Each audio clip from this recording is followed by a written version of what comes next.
पहचान है। Please sir. तो इस सेशन को मैं शुरू करता हूं। एक बहुत इंपॉर्टेंट एक बात जो हमको समझनी होगी इस सेशन को आगे बढ़ाने से पहले। हमारा जो भी एजुकेशन सिस्टम है या जो भी बचपन से आज तक हमारी कंडीशनिंग हुई है, वो पूरा फोकस सिर्फ एक ही चीज के ऊपर है, वो है कि पैसा कमाओ। सब एग्री करते हैं इस बात से? तो पैसा कमाने पे तो सबका फोकस है, लेकिन कुछ ऐसा है जो इससे बहुत इंपॉर्टेंट है, उस पर किसी का फोकस नहीं है। पैसा कमाने से भी ज्यादा जो इंपॉर्टेंट है वो है कि आपने कितना पैसा बचाया। इंपॉर्टेंट है या नहीं है लॉन्ग टर्म में? सपोजिंगली आपने 50,000 रुपए महीने का कमा तो लिया, लेकिन आपके खर्चे हैं 55,000 रुपए के, क्या करोगे? तो कितना आपने कमाया उससे ज्यादा इंपॉर्टेंट है आपने कितना बचाया। कितना बचाया इससे भी ज्यादा इंपॉर्टेंट है कि जो बचाया उसको किस तरीके से इन्वेस्ट किया। ये कितने लोग समझ पा रहे हैं इस बात को? बट ये हमको कहीं नहीं सिखाया जाता है। स्कूल्स में, कॉलेजेस में, घर पे भी इसकी इतनी बात नहीं होती है कि पैसे को इन्वेस्ट कैसे करना है, स्मार्टली कैसे इन्वेस्ट करना है। क्योंकि अगर आपको स्मार्टली इन्वेस्ट करना आता है और आप मान लो महीने का, मैं बहुत बड़ी बात नहीं करता, 2-3 हज़ार रुपए भी इन्वेस्ट करते रहते हो अभी से, इस एज ग्रुप से, which is around 25 years 30 years, तो आने वाले 20 साल बाद, 30 साल बाद पता है आपके अकाउंट में कितना पैसा हो सकता है अगर स्मार्टली इन्वेस्ट करते हो तो? करोड़ों रुपए हो सकते हैं। तो this topic today is extremely important, चाहे आप मेल हो चाहे फीमेल हो। और जरूरी नहीं है ये उन्हीं लोगों के लिए है जिनकी एज ग्रुप 25 साल है, 30 साल है, 35 साल है, क्योंकि इन बातों को सीखना एक्चुअल में जरूरी है at as young of age as possible. यानी अगर आपकी एज 18-19 साल, 20 साल भी है, जो लोग कैमरे पे देख रहे हैं उनको मैं बोलता हूँ, जो वीडियो में देख रहे हैं, कि अगर आपकी एज 18-19 साल है, 20 साल है, तब भी आपके लिए सेशन बहुत इंपॉर्टेंट है, इनफैक्ट ज्यादा इंपॉर्टेंट है। और मेरे को आइडिया कहाँ से आया ये सेशन करने का? मेरे एक फ्रेंड है, मेरी वैसे उनसे बातचीत हो रही, उन्होंने मेरे से पूछा कि यार मेरे पास में कुछ फंड पड़ा हुआ है, मुझे क्या करना चाहिए, उसको कहाँ इन्वेस्ट करना चाहिए, कुछ आइडियाज हैं आपके पास? नहीं, उन्होंने मुझसे पूछा, आप क्यों बीच में टांग अड़ा रहे हैं? सीधा ही म्यूचुअल फंड है। तो उन्होंने मेरे से पूछा, तो मैंने ये नहीं कहा जो इन्होंने कहा, मैंने सबसे पहले उनसे ये पूछा, मैंने कहा आपने क्या किया हुआ उस पैसे का और कितना पैसा आपने जोड़ा हुआ है? उन्होंने बताया मेरे अकाउंट में अराउंड 4-5 लाख रुपए पड़ा हुआ है। मैंने कहा अकाउंट में मतलब? कहते सेविंग्स अकाउंट में। And it's a huge blunder. और आप में से भी बहुत सारे लोगों के अकाउंट में पैसा पड़ा हुआ, कितने ऐसे हैं यहाँ पर? सेविंग अकाउंट में इंटरेस्ट कितना है पता है? 3%, 3.5%। इन्फ्लेशन कितनी है? इन्फ्लेशन पता है ना हम सबको क्या है? मान लो आज हम पेट्रोल खरीदते हैं, कितने का है पेट्रोल? कितने रुपए लीटर है? 73। ये आज से 20 साल पहले कितने का था? 20-25 रुपए का। तो 25 रुपए से बढ़ करके आज कहां हो गया है? 73 पे पहुंच गया। तो ऑलमोस्ट 3 गुना बढ़ गया है।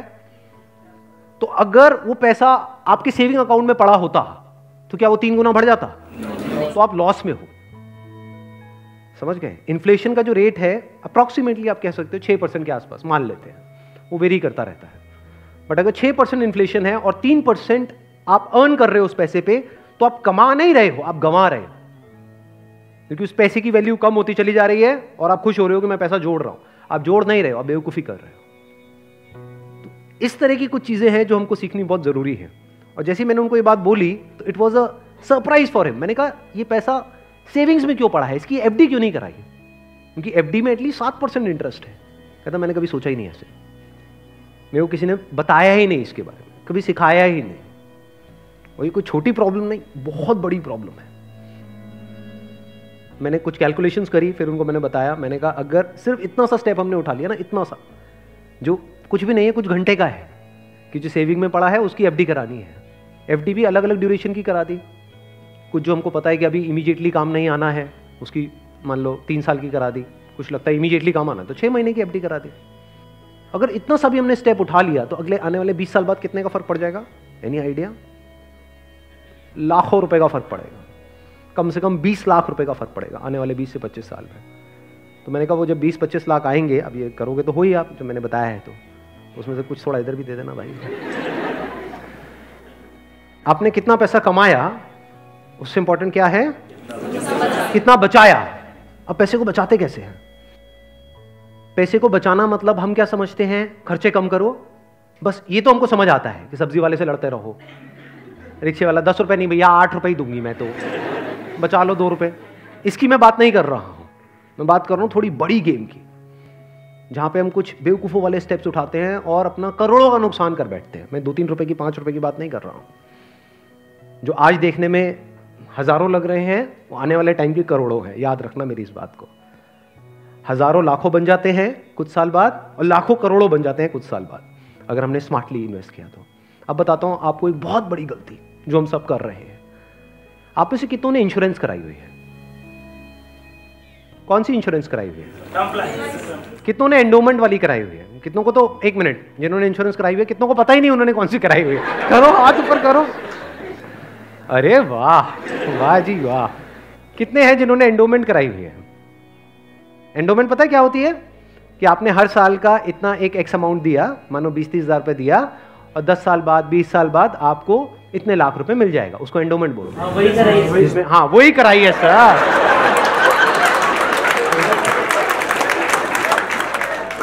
क्या सर एंडोमेंट पेंडोमेंट बोलते हैं? सीधी बात करो ना।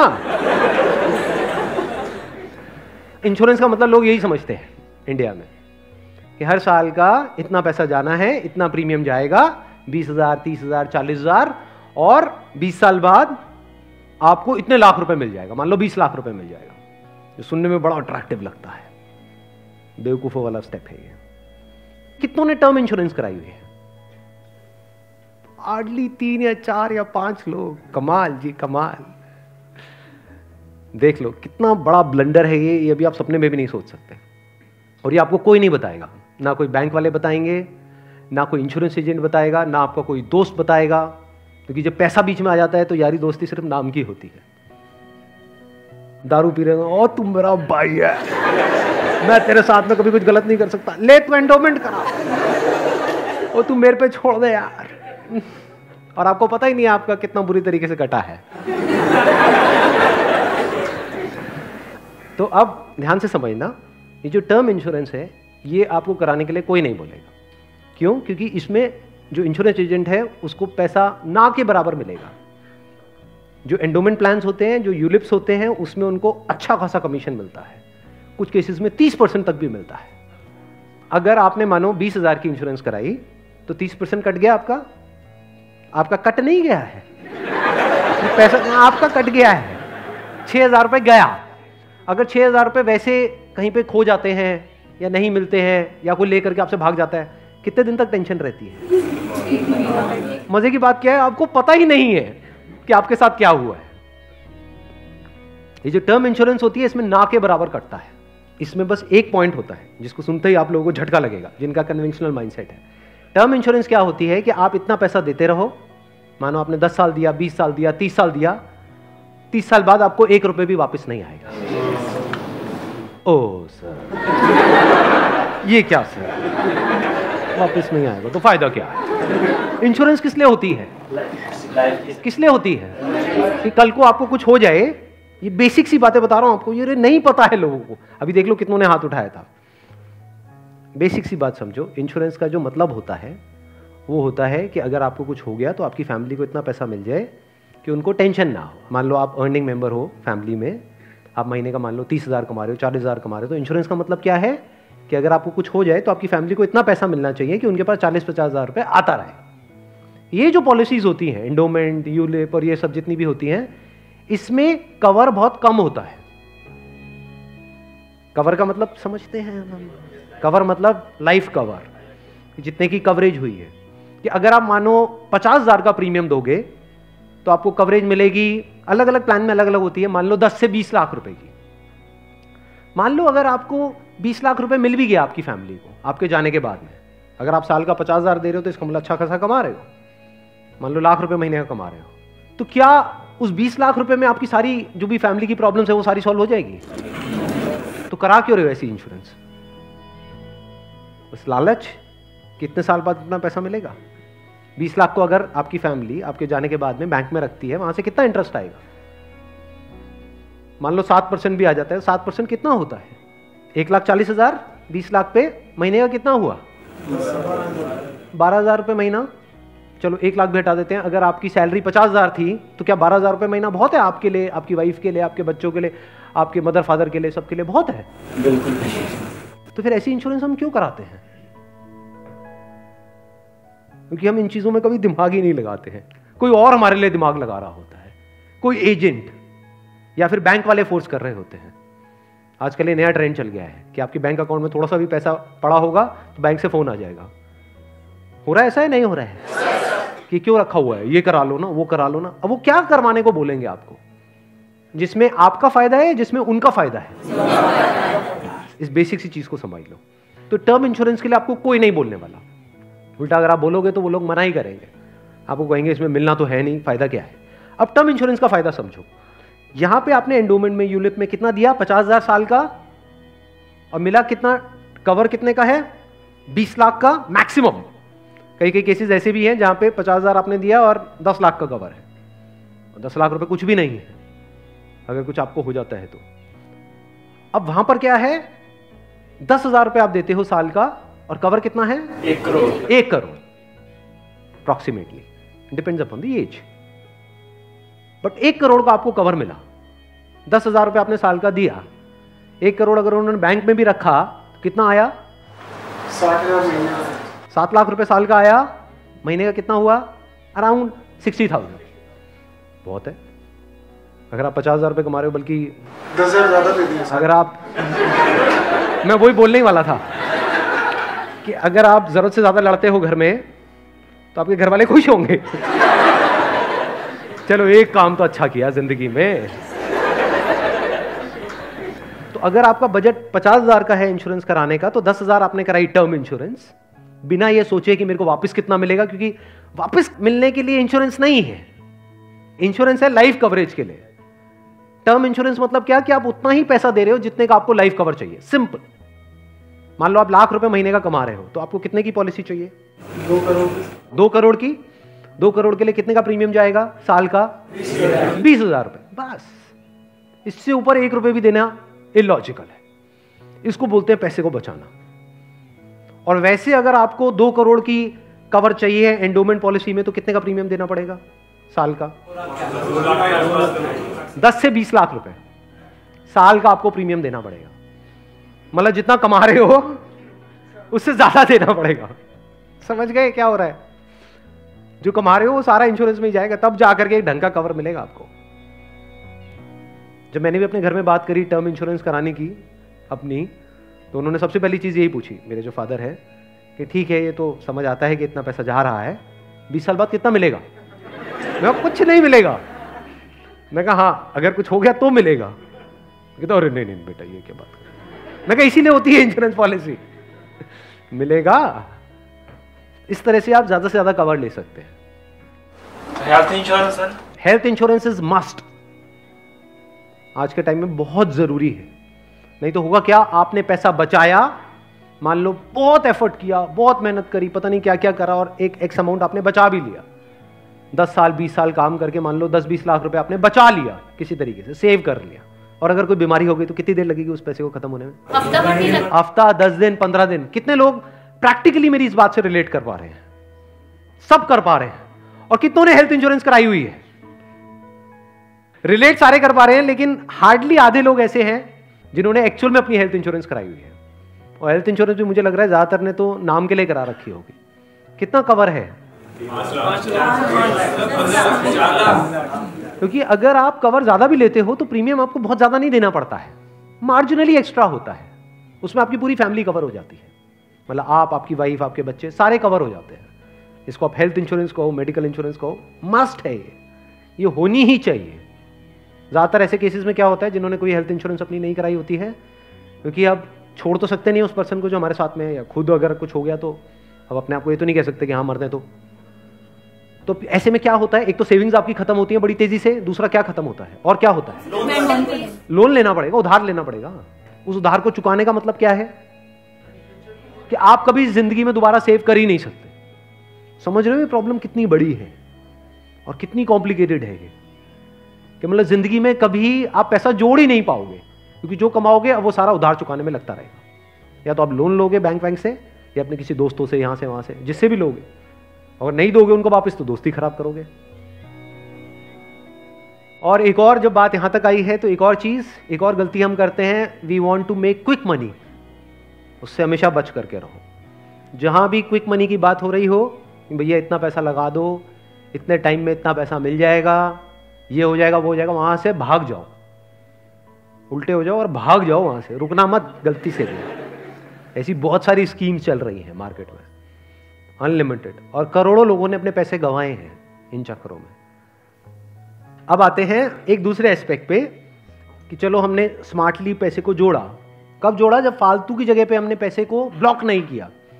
जैसे अगर आपने कोई एंडोमेंट प्लान ले लिया इंश्योरेंस का, जहां पे आपका साल का 50,000 रुपये जा रहा है, तो 50,000 रुपये तो आपका ब्लॉक हो गया अगले 20 साल के लिए। समझ गए ना? तो हमने वहां पे स्मार्टली प्ले किया, टर्म इंश्योरेंस कराई, वहां से पैसा बचाया। तो अभी जो पैसा बचा, इसका हम क्या करें? क्या सेविंग अकाउंट्स में पड़ा रहने दें? No use. वो आपका पैसा बढ़ नहीं रहा है, एक्चुअल में कम हो रहा है। वहां पे जो आपके पैसे पड़े हुए हैं वो 10 साल बाद और कम हो जाएगी उसकी वैल्यू। तो करना क्या चाहिए? इतना पैसा जितना आपको लगता है कि यार मेरे को इमीडिएटली जरूरत पड़ सकती है, वो कितना है? जितना आपके महीने के खर्चे हैं, इंटू 6 कर दो। वो पैसा है जो आपको कभी भी जरूरत पड़ सकती है। तो उस पैसे की आपने एक 6 महीने की एफडी करा दी। और एक बहुत अच्छा ऑप्शन अवेलेबल है हमारे पास में, वो है म्यूचुअल फंड्स। म्यूचुअल फंड्स पता है सबको क्या है? कितनों ने ऑलरेडी इन्वेस्ट किया हुआ है म्यूचुअल फंड्स में? बहुत कम लोगों ने। क्यों नहीं किया हमने इन्वेस्ट?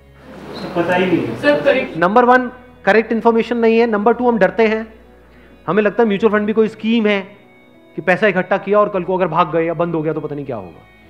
ये पैसा आपका 100% सेफ है, because it is regulated by SEBI. तो यहां पे डरने की जरूरत नहीं है कि मेरा पैसा चला जाएगा, बस हमको यहां पे स्मार्टली प्ले करना पड़ेगा। So what we need to do is, एक तो आपने अपने 6 महीने का जो अपना कॉर्पस है उसको अलग कर दिया, यानी जो पैसा आपको चाहिएगा उसकी आपने एफडी करा दी, इंश्योरेंस वगैरह को प्लान कर लिया अच्छे से। फिर जो पैसा आपका बचा उसमें आप इन्वेस्ट कर सकते हो through SIP, systematic investment plan. It is an excellent option. Never try to get into stocks directly अगर आपको बहुत ही डीप नॉलेज नहीं है शेयर मार्केट की। तो हाँ, you are qualified in that और आपका काम ही वही है, तब तो ठीक है। बट किसी की सलाह सुनी कि यार, या कोई कहानियां सुनी कि ये शेयर पहले इतने का था अब इतने का हो गया, सुनी होंगी ऐसी कहानियां। Never invest in stocks directly, क्योंकि कुछ नहीं पता कि वो कंपनी का क्या होने वाला है। हो सकता है आपका 100 रुपये आपने पूरा जो भी आपने जोड़ा या 1 लाख रुपए आपने जोड़ा और किसी के एडवाइस पे आपने उठा करके लगा दिया, वो 1 लाख रुपए 10,000 भी रह सकता है कुछ टाइम के अंदर, पता भी नहीं लगेगा। कहते हैं ना, never put all your eggs in the same basket, in one basket. तो अब करें क्या? क्योंकि ये प्रॉब्लम क्या है, इन्फ्लेशन अगर है 6% का और एफडी में आपको मिल रहा है 7%, तो अल्टीमेटली आप कितना कमा रहे हो? 1%। 1% से क्या होगा? करोड़पति बन जाओगे? इम्पॉसिबल। तो आप क्या कर सकते हो, अपना आधा पैसा सेफ जगह पर रखो। सेफ जगह क्या है? एफडी हो गया। एफडी में भी एक और चीज है जो बहुत लोगों को नहीं पता है। वो क्या है कि ऐसे, एक तो है बैंक में आप एफडी कराते हो, एक है कुछ कंपनीज है जो क्रिसिल से या इकरा से, ऐसे ये कुछ ऑर्गेनाइजेशंस हैं, वहां से AAA रेटेड है। AAA रेटेड का मतलब होता है highly secure, as secure as a bank. वहां पर अगर आप एफडी कराते हो तो आपको 9% तक का इंटरेस्ट मिल जाता है। ये जो सुनने में लगता है ना 7% और 9%, ये अभी छोटा लगता है, लेकिन आने वाले 20 साल बाद इसकी कितनी बड़ी अमाउंट होती है अगर आप कंपाउंडिंग को बीच में ले आओ, that you can't even think in the wildest of your dreams. Compounding कितने लोगों को पता है? बहुत कम को। देखो, कंपाउंडिंग मतलब होता है जो हमको इंटरेस्ट मिलता है हमारे पैसे पे, जहां भी हम इन्वेस्ट करते हैं उस इंटरेस्ट पे भी तो इंटरेस्ट मिलता है ना। मान लो आपने 100 रुपए इन्वेस्ट किया, 1 साल बाद 20% की रिटर्न आई, तो अगले साल 120 पे 20% मिलेगा। कितना हो गया? 144। उसके अगले साल 144 पे 20% मिलेगा, 100 पे नहीं मिलेगा। और जब इसको आप इस तरीके से देखते चले जाओगे तो ये फिगर देखने में छोटी लगेगी, शुरू छोटे से होएगी, शुरू होएगी 2-3 हजार 5 हजार से, ये करोड़ों में पहुंचने में देर नहीं लगेगी। मतलब हर महीने का मैं कंजर्वेटिव भी पकड़ता हूं, अगर 2-3 हजार रुपए भी हम सेव करते हैं, उसको स्मार्टली इन्वेस्ट करते हैं, इतना सा सीख जाते हैं, तो बहुत बड़ा डिफरेंस आ जाएगा हमारी लाइफ में आने वाले कुछ साल बाद। Huge difference. तो आपको दिमाग ये लगाना है कि लॉन्ग टर्म में बेस्ट पॉसिबल ऑप्शंस क्या क्या अवेलेबल है। जैसे आप में से कितने हैं जो मैरिड हैं और जिनकी कोई डॉटर है? तो एक गवर्नमेंट की तरफ से एक स्कीम है सुकन्या योजना करके, सुना है इसके बारे में? That is an excellent investment option, government की तरफ से सब्सिडाइज्ड है वो। तो वहां पे आप एक्सपेक्ट कर सकते हो 9% की रिटर्न जो गवर्नमेंट की तरफ से मिल रही है आपको, और हर साल का आपके ऊपर है आपको कितना इन्वेस्ट करना है। हाईएस्ट लिमिट 1.5 लाख की है, बट आपके ऊपर है। किसी साल में आपने 10,000 कर दिया, कभी 20,000 कर दिया, ऐसे आप करते रहे over a period of next 15-20 years. उसके बाद में एक बहुत बड़ा कॉर्पस उसको मिलेगा अपने एजुकेशन के लिए या किसी भी चीज के लिए, फ्यूचर के लिए। इसको बोलते हैं स्मार्ट इन्वेस्टमेंट। पैसे से पैसा कैसे कमाना है, ये एक बहुत बड़ी आर्ट है, क्योंकि ये जिसको आती है और अगर उसकी कमाई कम भी है तब भी वो आने वाले 20-30 साल बाद बिल्कुल ऐसा है जैसे कछुआ और खरगोश की कहानी। इमीडिएटली नहीं, मान लो कोई बंदा है 50,000 रुपए कमा रहा है लेकिन वो स्मार्टली इन्वेस्ट कर रहा है। दूसरी तरफ से कोई बंदा है जो 1 लाख रुपए महीने का कमा रहा है लेकिन ना तो ढंग से पैसा बचा रहा है ना समझदारी से इन्वेस्ट कर रहा है। तो आने वाले 20-30 साल बाद ये जो 50,000 वाला है ये उससे बहुत आगे होगा, ये करोड़ों में होगा, और उस बंदे के हाथ में कुछ भी नहीं होगा। वो हो सकता है डेट में होगा, मतलब उसके ऊपर कर्जा होगा, और ये बंदा ऐसा होगा जो कर्जा देने लायक पोजीशन में होगा। ऐसा भी हो सकता है, ये अगर हम बेसिक से फंडों को समझते चले जाएं तो अब ध्यान से समझना। अब यहां पर हम कहां तक पहुंच गए थे? SIP is an excellent option. SIP का मतलब होता है कि आपने अपना एक अमाउंट फिक्स कर लिया, हर महीने का इतना अमाउंट तो एसआईपी में देना ही देना है म्यूचुअल फंड में। अब म्यूचुअल फंड कैसे चूज करें? हजारों म्यूचुअल फंड है। लार्ज कैप इक्विटी फंड को पकड़ो, वो भी कुछ वेबसाइट्स है जैसे मनी कंट्रोल है, वैल्यू रिसर्च है, वहां पर जाकर के देखो उन फंड्स की रेटिंग कम से कम 4 से 5 स्टार होनी चाहिए। कोई ऐसा फंड है उसकी 1 या 2 स्टार की रेटिंग है, मत करो उसमें, बल्कि ऐसा फंड होना चाहिए जो हर वेबसाइट पे 4 या 5 स्टार की रेटिंग हो। अब आपने क्या किया कि हर महीने का अपना एक अमाउंट फिक्स कर लिया, दैट कुड बी एनीथिंग, 1,000 रुपए, 2,000 रुपए, 3,000 रुपए, 4,000, 5,000, what ever that amount is. SIP के थ्रू ऑटोमेटिकली इतना अमाउंट आपके अकाउंट से डेबिट होता चला जाएगा over a period of next 10 years, 20 years, 30 years. अभी स्मार्ट इन्वेस्टमेंट क्यों है? एक तरफ से मैं इंश्योरेंस के लिए मना कर रहा था, इसके लिए स्मार्ट क्यों है? क्योंकि यहां पे आपका पैसा नहीं कट रहा है, जो पैसा आप लगा रहे हो पूरा का पूरा इन्वेस्ट हो रहा है। इसमें भी 2 ऑप्शन है, एक आप ब्रोकर के थ्रू जा सकते हो, एक है डायरेक्ट जा सकते हो। तो वहां पे आपका 1% और बच जाएगा। मान लो टोटल 1.5% कटना था हर साल का, अब कितना कटेगा? सिर्फ आधा %। अभी 1% सुनने में छोटा लगता है, but over a period of 20-30 years ये लाखों रुपए का होता है। मतलब डिसीजन लेने में कुछ मिनट्स लगते हैं इन बातों को समझने में, लेकिन आने वाले टाइम में यही फर्क होगा कि आपके अकाउंट में लाखों है, करोड़ों है, क्या है। अच्छा, म्यूचुअल फंड क्यों और स्टॉक्स क्यों नहीं? क्योंकि स्टॉक्स में आप 1 या 2 या 4 में इन्वेस्ट कर रहे हो, म्यूचुअल फंड जो है वो डिवाइड कर देते हैं। वो मान लो 50 में उन्होंने इन्वेस्ट कर दिया, तो अब अगर उसमें से एक कंपनी बंद भी हो गई तब भी प्रोपोर्शनेटली जो आपने इन्वेस्टमेंट करी है उसमें उसका परसेंटेज क्या था? मान लो 2%, तो आपका 100 रुपए 98 रह गया, बस इतना ही हुआ। अब मार्केट में सबसे बड़ा डर लोगों को यह होता है जो म्यूचुअल फंड में नहीं इन्वेस्ट करते हैं कि कल को नीचे आ गया तो क्या होगा, क्योंकि नीचे आने की कोई लिमिट नहीं है। एफडी में यह है कि नीचे नहीं आएगा, इंटरेस्ट कम हो सकता है, नीचे नहीं आएगा। तो म्यूचुअल फंड में लोग नीचे आने के नाम से डरते हैं, ऊपर जाने में कोई डर नहीं है। अगर गारंटी मिल जाए कि भैया साल का इतना % तो आना ही आना है और आता ही रहेगा जिंदगी भर, तो कोई डर ही नहीं है, फिर तो सारे लगा देंगे। बट कोई गारंटी नहीं है ना, और नीचे भी जा सकता है। तो अगर कुछ ऐसा हो जाए कि अगर म्यूचुअल फंड नीचे भी जाए तब भी आपका फायदा हो जाए, तो प्रॉब्लम सॉल्व हो गई ना। ये मेरी अपनी स्ट्रैटेजी है, ये कोई किसी बुक में नहीं है या कोई थ्योरी नहीं है, ये मेरी अपनी स्ट्रैटेजी है, वो मैं आप लोगों के साथ में शेयर कर रहा हूँ।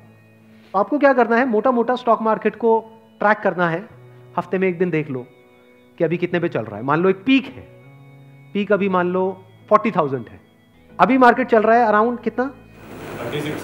37 के अराउंड चल रहा है। तो मेरी स्ट्रैटेजी क्या है? जैसे ही मार्केट 20% से नीचे गिर जाए कि मार्केट की ये पीक है, मान लो 40,000 है, अब मार्केट 30,000 पे आ गया है, तो आपने क्या किया? पहले इन्वेस्ट किया हुआ था एसआईपी में, लार्ज कैप्स में, आप इमीडिएटली जैसे ही मार्केट 30 पे आई आप स्विच कर गए मिड कैप में, not even in small cap, mid cap. अब ऐसा क्यों किया? क्योंकि जब मार्केट 20% टूटेगा, सेंसेक्स का मतलब लार्ज कैप्स जो बड़ी कंपनीज हैं, जब मार्केट 20% टूटेगा यानी बड़ी कंपनीज के जो शेयर्स हैं वो 20% से टूटेंगे, तो जो छोटी कंपनीज हैं उनके शेयर्स 50 से 60%, 70% तक टूट जाएंगे। तो जब वो 60% टूटा तो 100 की चीज आपको कितने में मिल गई? 50 में या 40 में। तो जब मार्केट नीचे भी गया तो आपका फायदा हो रहा है। ये स्ट्रैटेजी समझ आ गई? वापस से जैसे ही मार्केट जो भी लास्ट उसकी पीक थी, मान लो 40,000, उससे 20% ऊपर गया तो मिड कैप से आप स्विच कर गए वापस से लार्ज कैप में। ये स्ट्रैटेजी जो है ये मैंने सीखी है वॉरेन बफे से। उनका जो बेसिक सा फंडा है, मतलब अगर एक लाइन के अंदर बोला जाए, वो क्या है कि जब मार्केट बहुत ज्यादा ग्रीडी हो तो डरो, और जब मार्केट डरा हुआ है तो ग्रीडी हो जाओ। बेसिक सा फंडा है। मतलब जब सब डरे हुए हैं तो थोड़े से लालची हो जाओ, और जब सब लालची हो रहे हैं, मतलब मार्केट ऊपर भाग रहा है, तो डरने लग जाओ। तो लार्ज कैप में डर कम है, मिड कैप में डर ज्यादा है। तो जैसे ही मार्केट नीचे जाएगा मिड कैप को सब छोड़ देंगे, उस वक्त आप उसको पकड़ लोगे। तो अब चाहे मार्केट ऊपर उठे तब भी आपका फायदा है, नीचे गिरे तब भी आपका फायदा है। आप वेट कर रहे हो, मैं आज एक्चुअल में वेट कर रहा हूं। लोग हैं डरते हैं, जो म्यूचुअल फंड में इन्वेस्ट करते हैं, स्टॉक्स में इन्वेस्ट करते हैं, लोग डरते हैं कि मार्केट नीचे ना आ जाए, मार्केट ऊपर। मैं वेट कर रहा हूं, जाए तो सही नीचे। समझ गए? क्योंकि लार्ज कैप टूटेगा 20%, तो मिड कैप टूट जाएगा 60%। तो मेरा 100 रुपए लगा हुआ था तो 80 रह जाएगा, उस 80 को उठा करके मैं मिड कैप में डाल दूंगा, फिर आराम से बैठ जाऊंगा कुछ सालों के लिए। जैसे ही मार्केट ऊपर जाएगा, मतलब लोग लालच से तड़प रहे हैं, तब जैसे ही 20% ऊपर गया, मान लो 48,000 पे गया, मिड कैप से हट करके मैं आ जाऊंगा लार्ज कैप में, वापस से सेफ हो गया। अब जो नया पीक बन गया वो क्या बन गया? 48,000। आज की रेट में क्या है? 40,000। अब 48,000 पे 2020 चलेगा। आ गया गेम समझ में? तो यहां से आप पीसफुल हो, नहीं तो लोग डरे ही रहते हैं, म्यूचुअल फंड के नाम से डरते हैं। क्यों डरते हैं? अरे कम हो रहा है, कम हो रहा है, कम हो रहा है। कम हो रहा है तो बढ़िया है, तब भी आपका फायदा है, और बढ़ रहा है तो फायदा है ही है।